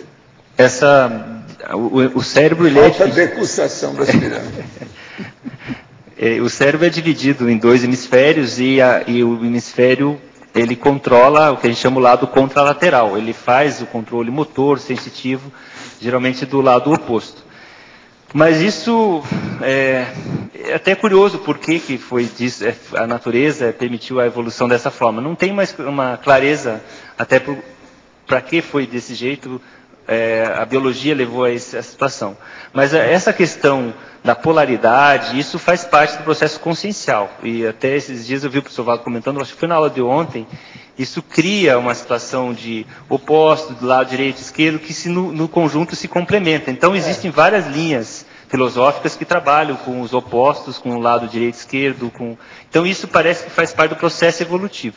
Então, nesse caso aí, existe também um processo, além de ter algumas coisas evidentes que se pesquisam, existe muito misticismo em torno disso, né? Então também tem que dar um desconto. Eu acho que essa questão de trabalhar um lado, pode ser que tenham alguns processos energéticos, mas tem que dar algum desconto para esse processo místico. Na tertúlia dos elos da deficiência, o senhor relatou que já ensinou uma consciência a fazer EV que sofria da síndrome de Down. Se possível, comente mais sobre isso. Como a técnica pode ser tão simples e tão complexa? Estou lutando para aperfeiçoar a qualidade dos meus EVs. Olha, EV é uma técnica simples, mas se a pessoa quer, ela vai longe. Agora, se você pegar uma pessoa mesmo doente, se ela admitir o processo e ela tem ou apresenta motivação para trabalhar com o processo, o EV vai melhorando tudo. Não há dúvida que é. EV, pensa bem, faz quanto que é 1 milhão de acupunturas que você tem. Então você coloca 1 milhão de agulhas aonde você quer. Isso aí muda tudo, e tudo de uma vez por atacado. Não é avarejo, mas você manda tipo de tsunami. Agora, a vontade é a maior força que a pessoa tem. Então, outro, por que se denomina todo bloqueio do cérebro como bloqueio cortical, já que o córtex cerebral é apenas parte do cérebro? Escuta, um dos sinônimos que tem para cérebro é cortical, cerebral e cortical. No caso, para muita gente é a mesma coisa. De modo geral, isso se usa, é um processo semântico. Não vai no bico disso, não. Agora, o cérebro que nós estamos falando é cortical, é relativo ao cérebro. Processo aqui, da caixa craniana. Pensa bem, eu gosto de falar também, às vezes, caixa craniana, que o povo entende mais. Quer dizer, essa caixa que você tem assentada no bascoço, É craniana no mesmo? pescoço, aqui, ó. É foda. Você sabe que eu já trouxe também aqui um verbete sobre o pescoço, não já? Pois é, tem isso também. Mas tem que saber se essa caixa é craniana mesmo. Pois é, não, porque às vezes não tem nada dentro. Se examinar. É aquele negócio, o cara que tem neurônio à esquerda, outro à direita, e nenhum dos dois funciona. Então, ele tem um cérebro de samambaia, que a gente fala, neurônio de samambaia. Posso continuar aqui a pergunta anterior? Ô, Roberto, na quinta linha da parapatologia, na página 50, você colocou assim, a decantação do paracérebro no cérebro. Você podia ampliar mais um pouco falando sobre a interação das sinapses parasinapses e da engrama e parengrama? Porque eu fiquei assim, querendo entender como é que você está tratando essa decantação do paracérebro no cérebro. Então, essa decantação, o paracérebro, na realidade, que é o repositório mais perene da consciência, mental soma, paracérebro, de uma vida para outra, ele vai levando todo o acúmulo de experiências, de bagagem, de conhecimento, e isso, em cada vida nova, você tem um cérebro novo. Então, esse processo de amadurecer, até certo ponto, tem a ver com essa transferência dessas vivências do paracérebro para o cérebro. Então, esse seria o processo de decantar o paracérebro no cérebro. E isso tem a ver com a recuperação de cons, com essa interação dos parengramas com engramas, que você comentou.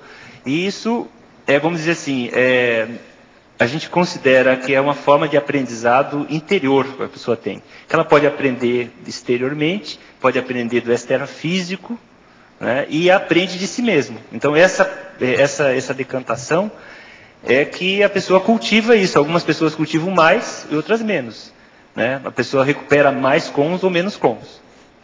E isso é uma coisa que a gente teria que descobrir um método da pessoa fazer isso. A gente sabe que estudando, fazendo reflexão, a pessoa gastando tempo com isso, ela faz às vezes raciocínios e dá aqueles insights, entendeu? Isso às vezes é a recuperação de um cons. Às vezes ela pegou alguns estímulos do ambiente, fez um esforço de reflexão e de repente aquela coisa clareia. Muita gente chega na conscienciologia falando, isso aqui eu já sabia antes, entendeu? São coisas que eu recuperei, eu, de alguma forma já sabia.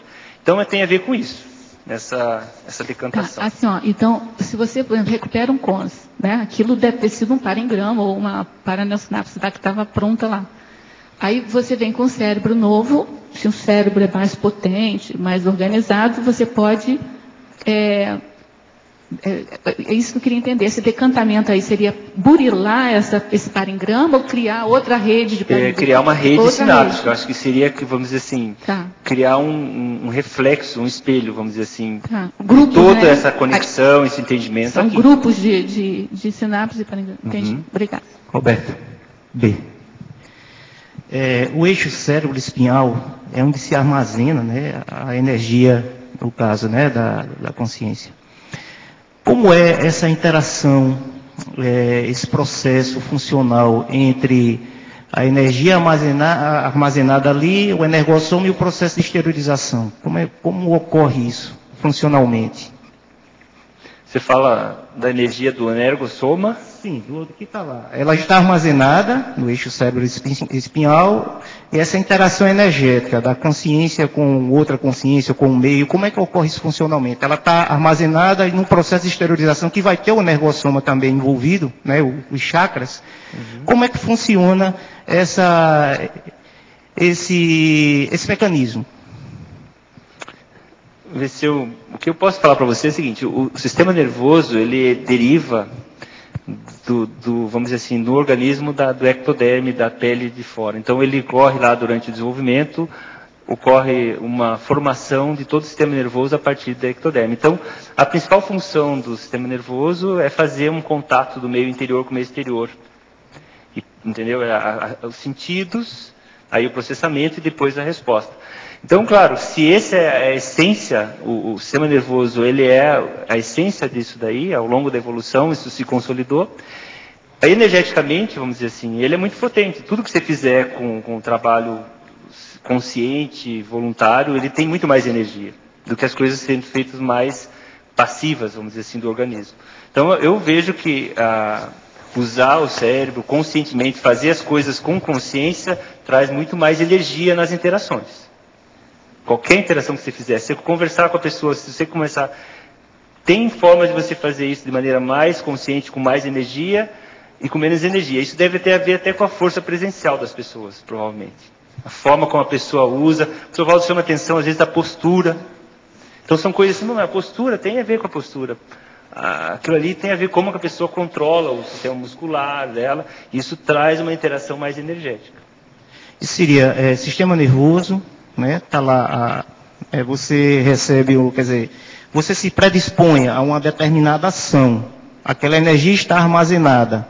Aí ela vai, sistema nervoso via energossoma para o meio. Não. Na consciência tem que seguir o holossoma. Consciência, aí mental-soma, psicossoma, energossoma, soma. E no caso aí, no soma, no soma plexo você nervoso... concentra energia mais ou menos no sistema nervoso. Tem pessoas que são flácidas, moles, sem postura. Ela concentra pouca energia no sistema nervoso, vamos dizer assim. Certo. Então, quer dizer, o sistema nervoso, no caso ali, ele seria uma interface. No processo da exteriorização de energia. A absorção e exteriorização. Certo. Sim? Página 50, para patologia, terceira linha. Você poderia explicitar o item as extrapolações na descoincidência do paracérebro? O processo de descoincidência, a descoincidenciologia, é a principal teoria que a gente tem para explicar uma série de fenômenos e parafenômenos que estão até, às vezes, além da capacidade do próprio cérebro de processar, de fazer. Então, por exemplo, às vezes a pessoa fazer certas habilidades mentais, pela ciência convencional, eles não conseguem imaginar o que acontece com o cérebro da pessoa que faz aqueles cálculos que eu comentei, as pessoas falarem idiomas difíceis e aprenderem em pouco tempo. Então, penso que a hipótese da descoincidência do paracérebro permita aí fenômenos, né, de extrapolação, e até certo ponto, algumas áreas do cérebro, como foi dito, a gente ativa diferente quando a gente faz essas descoincidências. Alguma coisa a ser pesquisada nessa área existe. Então, isso seria um parafato a ser pesquisado, melhor detalhado. Mas que a hipótese de que quando você tem o restringimento intrafísico, você vivendo só com o cérebro, você está menos parapsíquico. Quando você começa a descoincidir o paracérebro, você fazer as descoincidências, você fica mais parapsíquico. A questão é como que você desenvolve, esse é um dos objetivos da neuroconscienciologia, é fazer o abertismo parapsíquico a partir do cérebro, que o que acontece? Tem pessoas que são parapsíquicas e ficam desequilibradas, mentalmente desequilibradas, isso não é o objetivo. Então, como que você faz o cérebro ficar equilibrado e ter os parapsiquismo ativo? Faria parte o item da efectologia, que você coloca o efeito cortical do arco voltaico crânio-chacral? Sim, aí a questão do efeito cortical seria, já que os bloqueios corticais, como foi dito, os bloqueios cerebrais, são efeitos, às vezes, das energias de assédio, e a gente observa que a pessoa, quando está com um padrão assediado, ela fica com o funcionamento cerebral dela comprometido.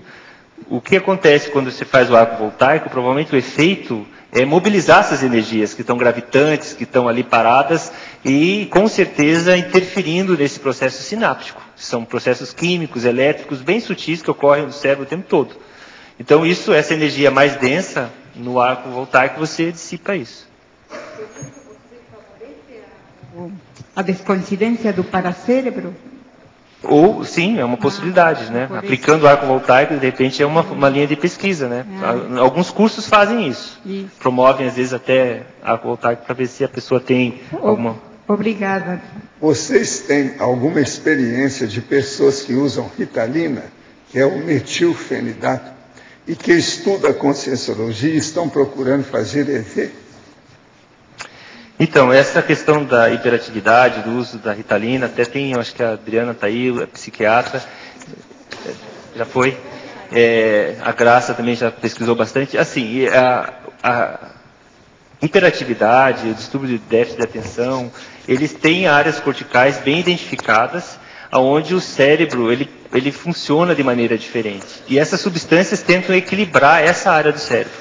Só que nenhum medicamento atua só onde ele se propõe a melhorar. Ele tem efeitos colaterais. Então, existe uma tendência hoje nas escolas e muita gente que estão lidando com criança muito bagunceira e eles querem dar Ritalina para todo mundo, deixar todo mundo quieto. Só que isso está fazendo efeitos... Para ficar livre da pessoa. Para ficar livre. Então, isso não é o ideal. Muita coisa. Isso tem profissionais e tem parentes que fazem isso. Sim. É uma vergonha. Eu vi isso nos Estados Unidos. Agora, seria bom você falar de alguns temas aqui, só para esclarecer mais, que você está dando um banho de loja de macro, quer dizer, de supermercado. Então, seria bom falar nisso. Primeiro, cerebrastenia, depois, acatafasia, depois, neurosenilidade, depois, neurodarwinismo, ou darwinismo, e depois, savantismo. Seria bom falar cada um deles. Primeiro é cerebrastenia. Cerebrastenia é um nome antigo que se dava até porque a pessoa astênica, preguiçosa, lenta, devagar. Então isso é um termo que é até usado, a psicastenia usavam também, que era a pessoa assim que tinha uma lentidão, uma fraqueza. E no caso da cerebrastenia, a pessoa está com o cérebro fraco, enfraquecido. E às vezes a pessoa está preguiçosa. Uma coisa que dá cerebrastenia, por exemplo, é assistir televisão demais. A pessoa começa a assistir televisão, daqui a pouco ela vai pegar um livro da preguiça. Aquela preguiça de ler, o cérebro não tá acostumado. Não, é igual o Lula. Eu não leio que me dá azia. Dá um mal-estar. Agora, a catafasia. A catafasia é uma problemática na fala, na expressão, comum a vários problemas neurológicos. A pessoa bater a cabeça, às vezes ter uma intoxicação química. Geralmente, lesões cerebrais acabam afetando a manifestação verbal da pessoa. Às vezes ela não consegue fazer a sintaxe correta das frases. Aquele rei da Inglaterra pode ter tido isso, eles nunca falaram. Você sabe da história. Pode ter tido alguma lesão. Agora a outra, neurosenilidade. Bom, isso é o que foi dito ali, é o envelhecimento do cérebro, que, como a gente falou, ao longo dos anos, uma série de fenômenos vasculares, próprios quimicamente, o cérebro vai tendo um processo de envelhecimento e perda de células. E isso causa, se a pessoa não fizer nada, nenhum esforço, a serenidade com aquele aspecto da demência e tudo isso. O neurodarwinismo.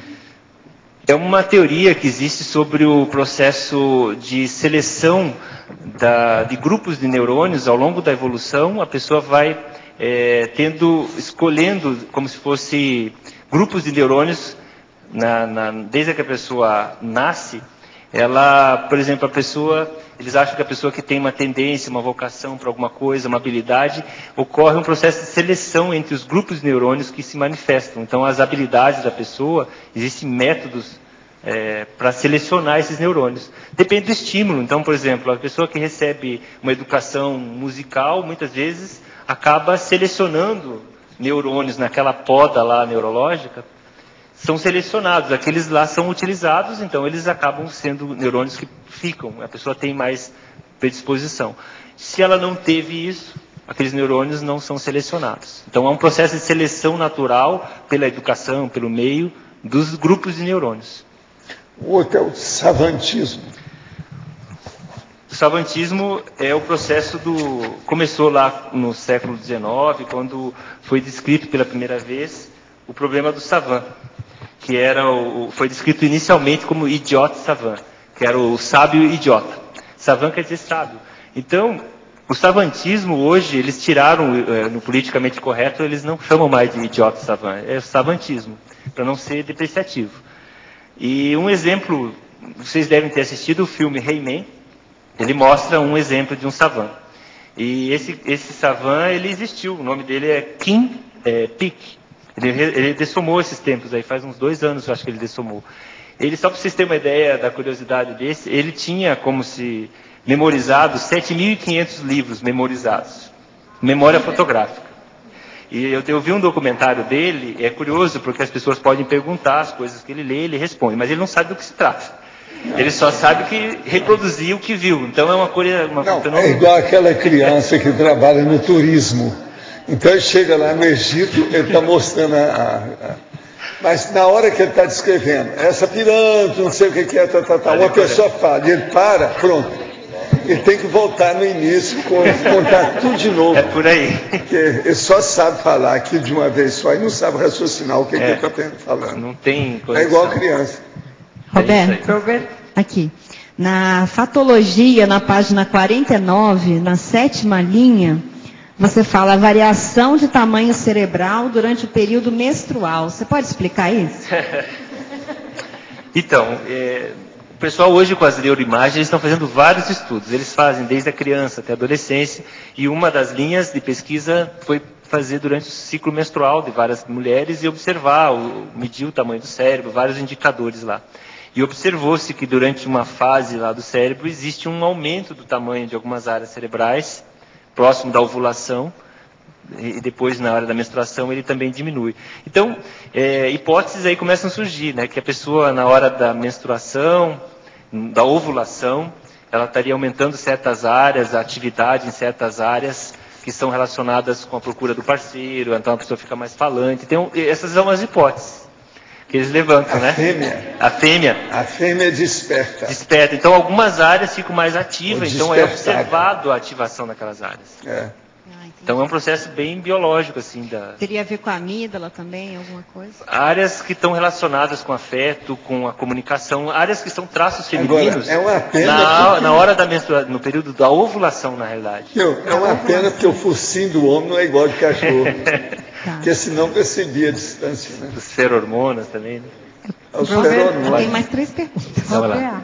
Assim, ó, na página 54, lá no último, na taxologia, na neuromacrossomatologia, você usa aqui uma série de palavras que eu identifiquei que tem relação com a teoria do Piaget, da epistemologia genética. Eu não sei se foi de propósito ou não, mas queria ver se foi, qual foi a analogia que você quis fazer. Então, esse foi tem a ver com a teoria do Piaget, a palavra equilibração, e principalmente uma outra que não é, mas é estabilização. O que eu encontrei num verbete do professor Valdo, de macrossomatologia, é a referência de que o cérebro, ele ainda não é um instrumento eficiente para a estabilização pensênica da consciência. Ele fala essa frase, ou seja, a consciência em evolução, o processo pensênico é um troço que pode ser caótico, dependendo da situação da pessoa, e que quando ela ressoma, a gente é como colocar água fria na fervura, dá aquela esfriada no processo da pessoa. E daí ela começa a manifestar os pensênes, fazendo todo o processo sináptico. Então, a estabilização pensênica é uma hipótese que está por trás de a gente ter que ressomar e esquecer tudo, e aí recuperar aos poucos a sinapse. Então, essa é a questão da estabilização pensênica. A hipótese da equilibração, a teoria do Piaget, eu achei muito curiosa que tem relação com isso. Até certo ponto, o aprendizado e esse desequilíbrio que você conhecer ou lembrar de certas coisas cria. Então, a gente estaria observando essa confluência, acomodação, assimilação. Entendi. Você fez a analogia na Isso. E a questão do macrossoma seria isso.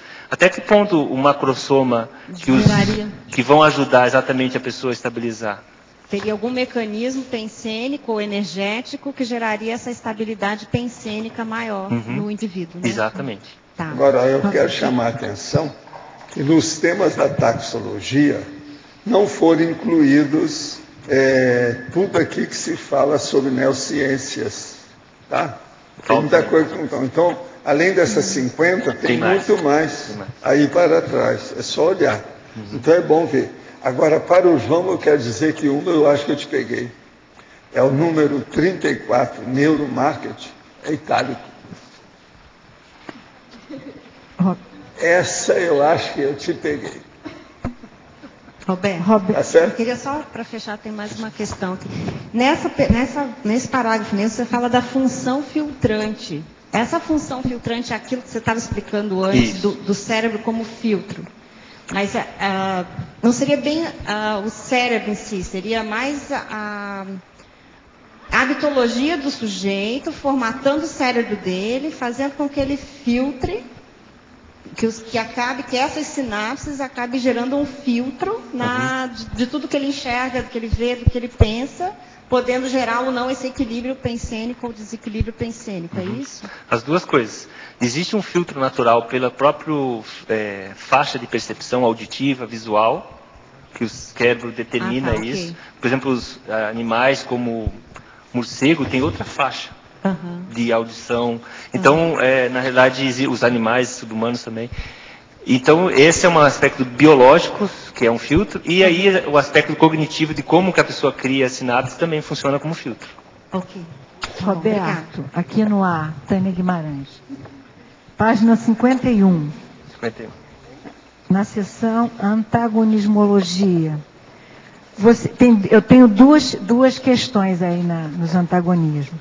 Você poderia falar o que você quis dizer sobre esse antagonismo cérebro assimétrico e cérebro duplo simétrico?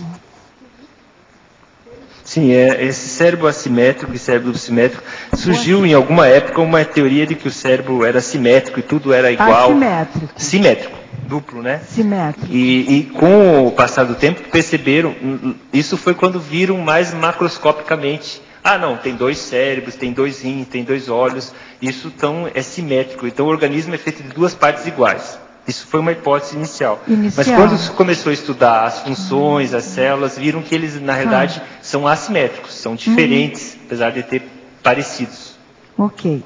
E a segunda é o seguinte, o antagonismo, sinapses especializadas, incompetências específicas. Você pode falar um pouco desse contraponto? A ideia, qual é a sua ideia? Quando você sabe uma coisa, por exemplo, você sabe tocar violão. Significa que você tem uma competência de tocar violão, significa que você tem sinapses especializadas para aquilo. Quando você não tem, você tem uma incompetência naquela área. Então, essa que é a questão. As sinapses especializadas, a gente que cria, a gente que escolhe. A gente quer ser bom em quê? A gente quer ter quais... Por isso é que tem uma seção nos verbetes sobre sinapse. Exatamente. Sobre a gente tem que criar sinapse, é isso tudo que eu falo. Tudo, exatamente. A sinapse, e outra coisa, por exemplo, o parapsiquismo é uma especialização sináptica também. Você tem que criar essa predisposição. E aí vai ter incompetência em todas as outras, é isso? Não, é um contraponto. Se você não tem sinapses especializadas, o contrário disso, o antagonismo disso, é você ter incompetência naquela área. A competência da pessoa depende das interrelações interneuronais. E não devido ao tamanho do cérebro ou tanto de neurônio que a pessoa tem. Isso tudo é bobagem. Por isso que esse negócio da pessoa perder neurônio com a idade também é tolice. Depende do processo. Interconexão, links, sinapses. Agora, Roberto, eu estou esperando agora o livro. Tá certo? Foi o máximo, muito bom. E outra coisa, você pode fazer mais sem verbetes, nós estamos aí te esperando, tá certo? A cadeira está esperando você, tá bom? Os nossos comerciais, por favor. As pontuações da tertúlia de hoje foram 53 assinaturas no livro de presença, 21 perguntas presenciais, 22 perguntas online, 33 votos presenciais, 12 votos online. Hoje temos 2 recados. Loja, Congresso dos Intermissivistas, Fernando Conselho dos 500. E antes, Eliana vai falar sobre os amigos da enciclopédia. Boa tarde. Eu quero me dirigir aos teletertulianos. Vocês puderam acompanhar a importância, a seriedade e profundidade do verbete apresentado hoje pelo professor Roberto Almeida. Então, esse verbete, ele passa, a partir de agora, a integrar a enciclopédia da Conscienciologia, esse mega empreendimento. E para que essa enciclopédia seja produzida, né, seja publicada, né, seja disponibilizada a toda aí a comunidade, existe um programa que mantém, que apoia, que sustenta a produção dessa enciclopédia, inclusive a transmissão das tertúlias do tertuliário, do qual, né, nós aqui presencialmente e vocês aí à distância fazem, né, um belíssimo uso de todo esse procedimento. Então, se você quer participar com a gente, por gentileza, faça contato aqui pelo CAEC no telefone 45 35 25 26 52 e seja também um mantenedor e um amigo da enciclopédia. Você pode pagar de uma forma muito facilitada com seus cartões de crédito em até 12 vezes ou também com um depósito direto. Então convidamos você a ser também um coautor desse mega empreendimento. Obrigada.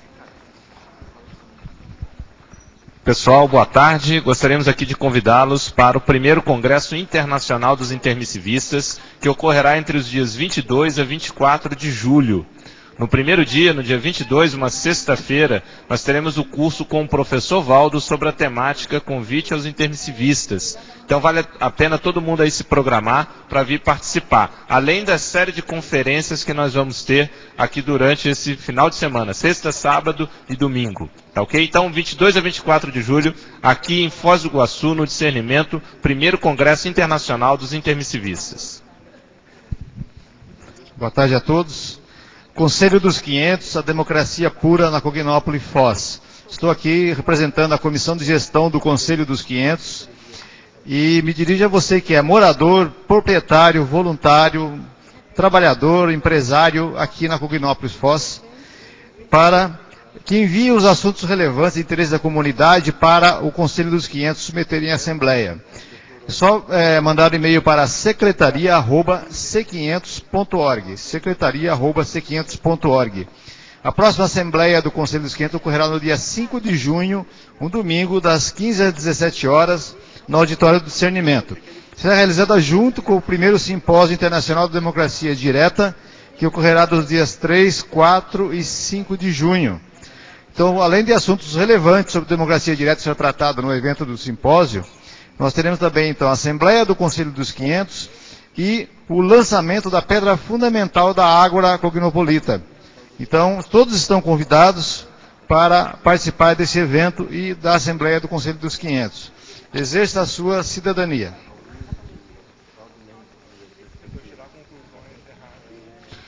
O verbete eleito para amanhã é Síndrome da Abstinência Parafisiológica, especialidade Autoconsciencioterapia, autora Adriana Chalita. Obrigada e boa tarde a todos.